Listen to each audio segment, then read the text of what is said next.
오늘은 진짜 공부 잘하는 아이들이 반드시 가지고 있는 이 습관에 대한 이야기 한번 나눠 드리려고 합니다. 그리고 이 습관이 무엇인지, 습관을 왜 길러야 되는지, 그리고 습관을 어떻게 길러야 되는지까지 말씀 나눠 드릴 테니까 가장 바른 교육이 가장 빠른 교육이다. 안녕하세요. 콩나물쌤입니다. 우리 아이들 학교에 가서 공부 어떻게 잘 하고 있을까라고 생각하십니까? 뭐 기대도 있으실 테고 또 걱정도 있으실 텐데요. 20년 동안 학교에서 정말 수많은 아이들을 바라본 그 결과로는 안타깝게도 열심히 제대로 공부하는 아이가 사실 그렇게 많지 않습니다. 정말 손에 꼽을 만큼 밖에 안 되는데요. 뭐 대부분의 아이들이 열심히 하고 조금 덜하는 것이 아니라 정말 제대로 하는 아이들이 몇 명 없을 정도로 학교에서 학교 수업을 듣는 아이들의 태도가 많이 부족합니다. 공부를 잘 하려면 당연히 공부 습관이 좋아야 되겠죠? 보통은 이 공부 습관을 가정에서 몇 시간이나 하느냐, 또 학원을 뭐 몇 개나 다니느냐, 이렇게 생각을 많이 하실 텐데, 이 시간적인 측면에서의 공부 습관도 있지만, 그 시간을 어떻게 보내느냐도 정말 중요하거든요. 그래서 아이들이 정말 공부 잘하는 아이들은 이 공부가 두 개예요. 첫 번째, 학교 공부, 두 번째, 돌아와서 집 공부. 결국 이 두 개를 얼마나 높은 퀄리티로 유지할 수 있느냐가 아이의 성적을 결정하는 아주 중요한 요소입니다. 그래서 가정에서는 부모님이 이 아이의 공부도 봐주시고 이렇게 하시겠지만 중요한 건 그 절반에 해당하는 학교 시간이거든요. 아이들이 학교에서 좀 수업을 제대로 안 듣고 돌아오면 결국에는 그런 내용들을 많이 빠뜨렸기 때문에 공부를 집에서 하는데도 어렵고, 그래서 나는 공부를 못하나 보다 이런 생각들 하면서 공부에서 점차 멀어지는 그런 모습들을 볼 수 있습니다. 그래서 아이가 공부를 잘하기를 원하신다면 우선 학교에서 수업을 잘 들을 수 있는 이런 것들을 길러 주셔야 돼요. 학교에서 수업을 잘 듣고 와야 100%는 아니더라도 뭐 한 90%, 80% 정도 알고 오고, 그 다음 집에서 이것들을 반복하고 조금 더 숙련해서 100%에 도달하는 이런 것들이 가장 이상적인 공부거든요. 그런데 아이들이 아무래도 학교에서 뭐 40%, 50% 이렇게 듣고 와서 집에서 학원에서 그걸 보충하려니까 힘든 거고요. 그런데 이 학교에서 얼마나 열심히 공부하느냐는 뭐 선생님이 관리를 하시지만 아이들이 워낙 많고 또 계속적으로 습관이 흐트러지는 아이들 때문에 이 모든 아이를 잡고 갈 수는 없고 전체적인 분위기만 잡고 선생님은 가실 수밖에 없습니다. 결국에는 개개인 아이들의 태도와 습관의 문제인데요. 그렇다면 부모님은 무엇을 해줄 수 있을까요? 학교에 쫓아가서 교실 문 밖 뒤에서 이렇게 쳐다보면서 뭐 혼내거나 안 좋을 때마다 부를 수는 없잖아요. 그런데 안에서 새는 바가지 밖에서도 샌다고, 집에서 하는 태도들을 보면 학교에서 수업 태도가 어떨지 어느 정도 짐작이 가능합니다. 이것을 역으로 말씀드리자면 집에서의 습관을 잘 잡아두면 이런 습관들이 유지가 되면서 학교 수업 태도도 개선이 된다는 거죠. 그래서 오늘 영상에서는요, 아이의 수업 태도를 바꾸고 공부 습관을 한 단계 레벨업 시키기 위해서 집에서 바꾸어 주셔야 할 그 습관들 세 가지 말씀드리겠습니다. 무엇이고 왜 바꿔야 하고 어떻게 바꿔야 하는지까지 설명드릴 테니까 영상 끝까지 시청해 주시기 바랍니다. 네, 좋아요와 구독하기, 알림 설정까지 해주시면 더 좋은 영상 바로바로 만나실 수 있습니다.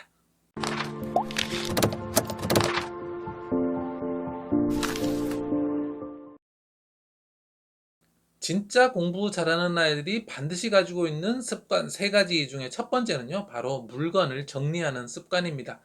이 물건을 정리하는 것은 제가 학교에서 아이들과 그리고 가정에서 저희 아이들을 가르칠 때 첫 번째로 하는 활동이 바로 물건 정리예요. 공부를 안 시켜도 저는 무조건 물건 정리부터 시작을 합니다. 왜냐하면 이 물건 정리를 잘 하는 것이 공부를 시작하는 첫걸음이기 때문이에요. 물건 정리가 잘 되어 있지 않은 아이는 공부를 잘할 수 있는 가능성이 현저하게 떨어집니다. 물론 지저분한 환경에서도 잘 집중하고 공부를 잘하는 아이들도 없지 않기에 100%라고는 말씀드리지 못하지만 20년간 아이들을 관찰한 결과 이 두 개 사이에 정말 밀접한 관련성이 있다는 것을 확실히 알 수 있었습니다. 공부를 못하는 아이일수록 서랍과 사물함과 가방과 이런 것들이 모두 다 더러운 거죠. 심지어 외면적으로도 잘 씻지 않고 헝클어져 있는 모습들을 많이 볼 수 있었습니다. 우리가 사회에서 사람을 만날 때도 성인이 잘 씻지 않거나 옷에 너저분한 것이 묻어 있고 이렇다고 하면 그 사람에 대한 신뢰가 좀 떨어질 수밖에 없잖아요. 아이들 역시 그런 것 하나하나에서 본인의 정신 상태를 보여주고 있는 겁니다. 집이 잘 정리되고 가방과 서랍과 사물함과 책상과 내 옷이 정리가 잘 되어야 그 다음 단계로 머릿속이 정리가 되면서 공부에 더 집중하고 몰입할 수 있는 겁니다. 서랍과 사물함과 집과 책상이 더러운 아이들은 머릿속도 꼭 그 상태와 굉장히 유사하거든요. 왜냐하면 인간의 능력이라는 것은 굉장히 포괄적으로 작동하기 때문에 다 구분이 되지 않는다라는 거예요. 정리라고 하면 이 모든 것의 정리에 밀접하게 연결되어 있습니다. 그러니까 방 정리하는 것이 공부를 정리하고 생각을 정리하는 것과도 밀접하게 연결되어 있다라는 거죠. 그래서 방을 정리하고 서랍을 정리하는 방법들을 가르치면 아이가 그런 정리의 방식들을 점점 확장해서 공부와 지식을 정리하는 데도 사용이 된다라는 거예요. 특히나 책상 위가 더럽다면, 또 아이의 방이 더럽다면 이것이 인지적으로 굉장히 혼란해집니다. 왜냐하면 인간은 이 정보를 눈을 통해서 70%를 받아들이는데요. 이 70%의 정보가 너저분하다라고 하면 머릿속에서 갖가지 불필요한 생각들이 계속 떠오른다라는 겁니다. 이것이 이미 공부를 많이 했고 뭔가 창의적인 일을 해야 하는 사람에게는 어쩌면 도움이 될 수 있을지 모르지만, 나이가 어리고 아직 지식이 부족하고 창의성보다는 정확성과 또 성적으로 더 나아가야 하는 아이들에게는 이 너저분한 환경이 도움이 될 것이 거의 없습니다. 그래서 아이를 가르치면서 공부도 안 되고 뭐도 안 되고 너무나 안 되는 게 많다면 다 놓으시고 첫 번째로 방 정리부터 꼭 시작하시기 바랍니다. 이 방 정리의 습관이 붙고 그 다음에 책상 위 정리 습관, 가방 정리 습관들이 되면서 아이가 차근차근 자기가 생각해서 해야 될 것을 하고 차례대로 정리하는 것들이 되면서 공부가 되어 가는 겁니다. 그렇다면 이 정리 습관은 어떻게 들여야 될까요? 첫 번째로는 버리는 것을 먼저 버리는 것부터 꼭 해 주시기 바랍니다. 쓸데없는 것을 버리는 것이 정리의 첫 번째잖아요. 공부를 할 때도 덜 중요하고 관심 없는 것에서 신경을 쓰고 그것을 머리에서 버리는 것이 첫 번째 단계입니다.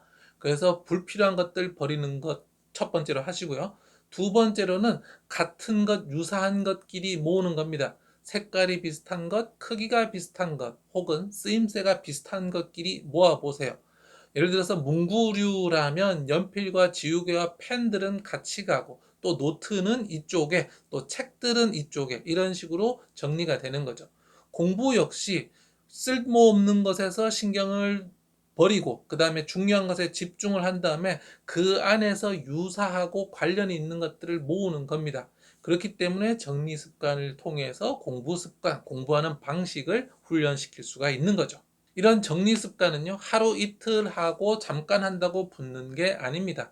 6개월에서 1년 정도 꾸준히 한다는 마음으로요, 계속해서 습관을 만들어 가셔야 하는데, 맨 처음 정리할 때는 아이와 함께 부모님이 도움을 주셔서 깨끗하게 정리를 하도록 합니다. 그 다음에 그것을 유지하고 관리하는 것으로 초점을 맞추셔야 해요. 하루가 지나면 또 흐트러질 겁니다. 그럴 때 가서 또 하나 개선해서 고치고 또 하나 정리하고 이런 식으로 훈련을 하는 겁니다. 그러니까 첫날에 부모님과 함께 80점, 90점 이상으로 정리를 할 때 이때 부모님이 도와주셔야 됩니다. 그 다음에 흐트러지면 어떤 지점이 흐트러졌고 어떻게 정리해야 될지를 옆에서 조언을 해주셔서 다시 점수를 올리고 다시 점수를 올리면서 이것을 계속 유지하는 방식으로 연습과 훈련을 시켜주시기 바랍니다. 진짜 공부 잘하는 아이들이 가지고 있는 습관 두 번째는요, 바로 경청하는 습관입니다. 학교에서 수업을 하면서 아이들을 관찰을 하면 이 경청을 제대로 하고 있는 아이가 정말 별로 없습니다. 대부분의 아이들은요, 손을 떨고 있거나 다리를 떨고 있거나 계속 무언가를 만지고 있습니다. 그리고 시선도 앞을 보는 것이 아니라 창밖을 본다거나 엉뚱한 곳으로 시선이 가 있죠. 그래서 집중을 시키면 잠깐 집중을 하는데 또 집중이 떨어져서 수업 내내 집중을 시키는 데에만 또 얼마나 많은 시간이 소모되는지 모르겠습니다.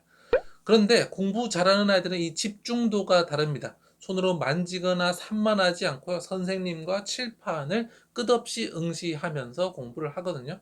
그렇기 때문에 이 40분 수업이 끝냈을 때 공부를 잘하는 아이들은 바로 이 경청을 통해서 많은 내용들을 흡수를 하고 이후에 혼자 공부하거나 학원을 다니면서 이것들을 메꾸는 이런 식의 공부를 하고 있고, 대부분의 아이들은 듬성듬성으로 듣고 듬성듬성 대충 알고 이것을 외우려고 하는데, 이 듬성듬성이 크다 보니까 쉽게 외워지지 않는 겁니다. 그러다 보면 집에서 보충해야 될 내용들도 너무 많고 학교도 가고 집에서도 했는데 그래도 제대로 모르니까 공부에서 좌절되는 거거든요. 결국에는 학교에서 수업을 잘 듣는 태도를 길러줄 수 있느냐 없느냐가 우리 아이의 학업 성적에 정말 중대한 영향을 미치고 입시와 성적으로 성공을 할 수 있느냐 없느냐를 결정짓는 중요한 요소라는 말씀입니다. 요즘에는 스마트폰이다 뭐다 바쁘고 정신없는 세상이라서요, 아이들의 집중력 자체가 점점 더 떨어지고 있습니다. 아이들의 집중력을 높이기 위해서는요, 현대 문명에서부터 한 걸음 조금 떨어지는 것이 중요합니다. 첫 번째로는요, 멀티태스킹을 절대로 시키지 마세요. 멀티태스킹이란 한 가지 이상, 두 가지, 세 가지의 일을 동시에 한 번에 하는 것을 뜻합니다. 이것을 아이가 하고 있다고 한다면 못하게 하셔야 되고요. 또 부모님이 시키셔도 안 됩니다. 이거 하면서 저거 해라, 이거 하는 김에 저거 해라 라는 식으로 하시면 안 되고, 시간을 딱딱 구분 지어서 무엇 하는 시간, 그 다음에 무엇 하는 시간 식으로 딱 구분을 해 주는 겁니다. 예를 들어서 저희 아이들 같은 경우 양치를 할 때 꼭 무언가 놀고 만지면서 하려고 하거든요. 그러면 첫 번째로는 양치 자체가 제대로 되지 않죠. 손으로 계속 해야 되는데 이 손을 멈추고 이렇게 논다든가 이런 문제도 생기고요.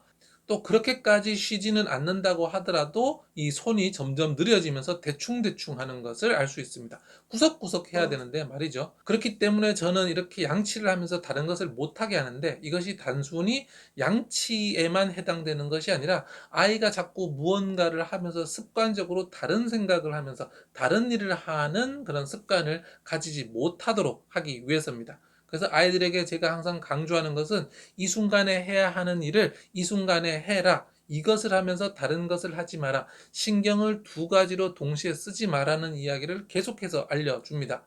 그래서 아이가 뭔가를 하면서 하려고 하면 잠깐 그거부터 하고 요거는 잠시 후에 라고 하면서 계속 시간을 나눠줍니다.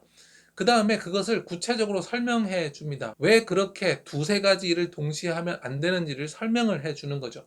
우리 뇌가 동시에 여러 가지의 신경을 쓰지 못하기 때문에 모두 다 대충 된다. 그 다음에 그런 습관이 몸에 배면 학교에 가서도 자꾸 무언가를 하면서 수업을 들으려고 한다.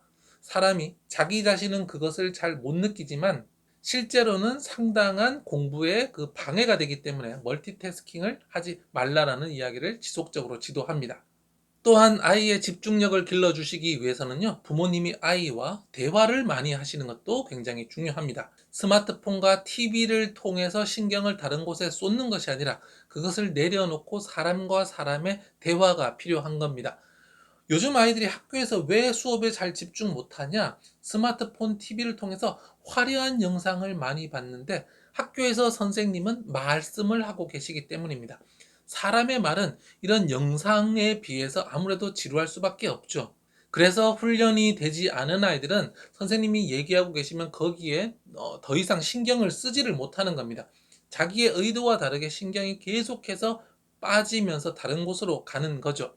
이런 것들을 예방하기 위해서는 평소에 부모님과 아이가 대화를 많이 나누는 것이 중요합니다. 그런데 이런 대화를 나눌 때 잔소리라든지 훈계가 길어지면 안 됩니다. 잔소리와 훈계를 많이 하시는 부모님은 아이에게 더 산만해지라고 고사를 지내는 것과 마찬가지입니다. 정말로 아이와 마음과 마음으로 대화를 나눴을 때 아이가 그 대화에 집중을 하는 거지, 훈계와 잔소리가 길어지기 시작하면 아이는 점점 더 다른 생각을 하면서 듣는 척 행동하는 것에 익숙해집니다. 그렇기 때문에 여러분 부모님께서는 내가 잔소리와 훈계를 하고 있지 않은지 스스로 자꾸 체크를 하셔야 됩니다. 경청 습관을 길러주는 세 번째는 독서인데요. 이 독서를 통해서 언어에 집중하는 훈련을 계속 시켜 주셔야 합니다.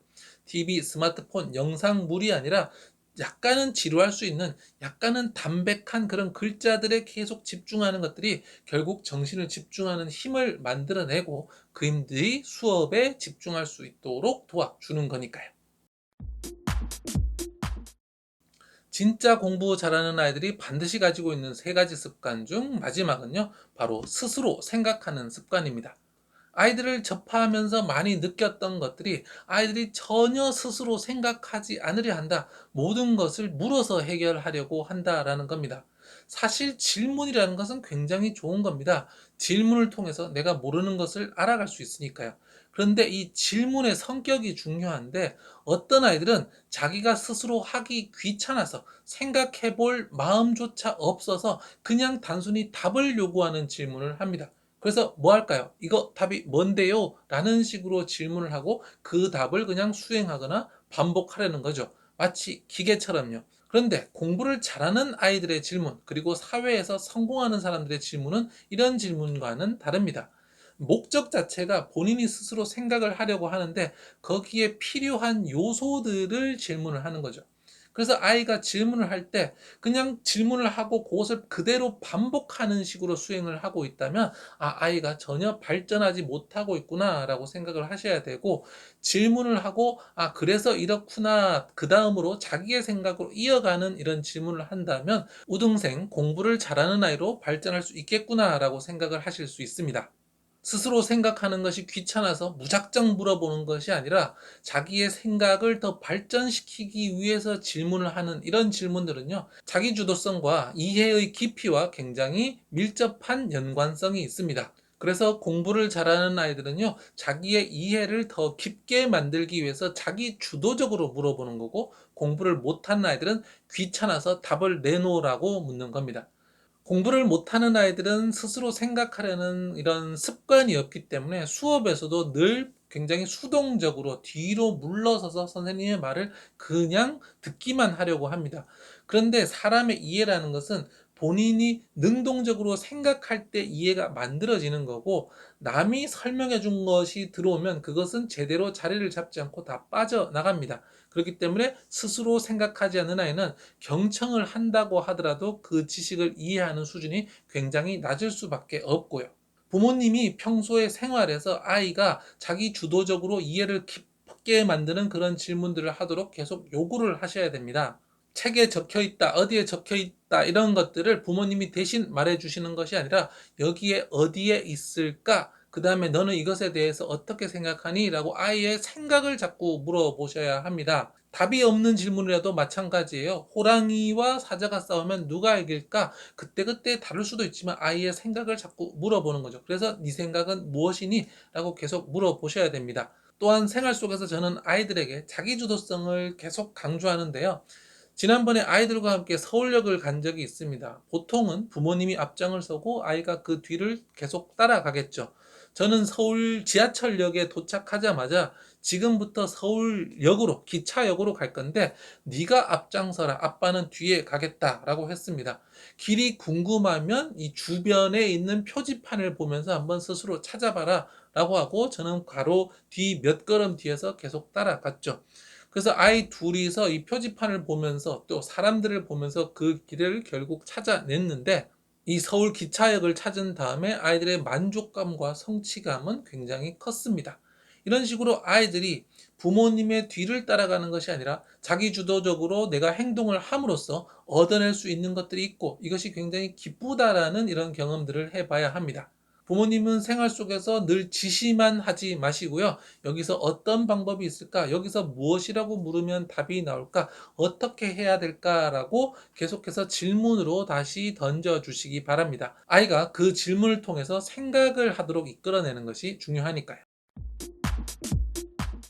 공부를 정말 잘하는 아이들은요, 바로 물건을 잘 정리하고 그 다음에 경청하는 습관을 가지고, 그 다음에 마지막으로 스스로 생각하는 습관이 있습니다. 요 세 개는 정말 중요한 단계입니다. 내 머릿속을 깔끔하게 정리정돈한 다음에, 그 다음에 외부 정보에 집중해서 잘 듣고, 잘 들은 정보를 내가 스스로 능동적으로 생각하는 거죠.